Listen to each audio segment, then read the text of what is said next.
Okay, class, we're moving on to the juicy stuff, 10.6 dependent events and conditional probability. Your essential question today is I can find the probability of dependent events and conditional probabilities that happen in life.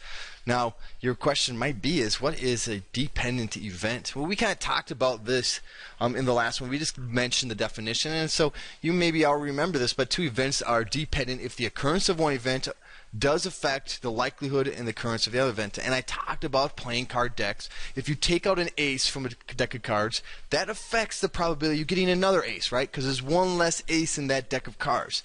So choosing an ace from a deck of cards is definitely a dependent event, especially if it's not replaced. That's the key word. If you replace the card in there, the likelihood stays the same, and then it's independent. But in this situation, we're talking about taking something out and not replacing it.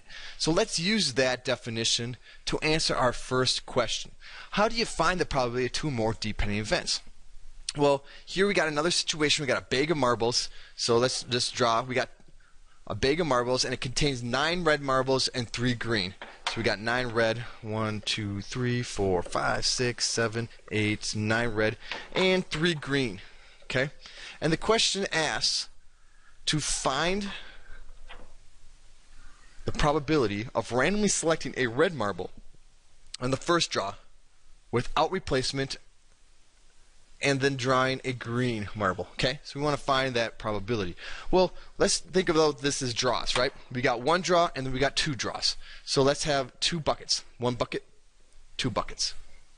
Okay, now what's the probability of choosing a red marble on the first draw? Well, the first draw, at this point, if I want to take one of these red marbles out, let's say I draw this one, the chance of that happening are 9, because there's 9 red marbles out of 12. Okay?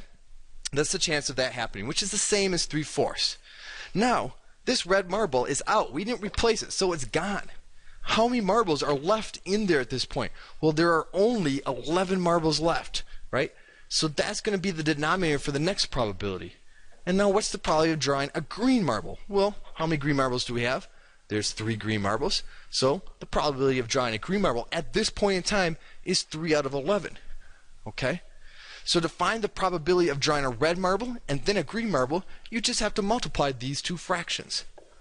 9 over 12 times 3 over 11. Well, this is the same thing as 27 over, what's 12 times 140? Oh, that's so much harder to do. Let's simplify this down first. We're going to simplify this. 9 over 12 is 3 over 4, right?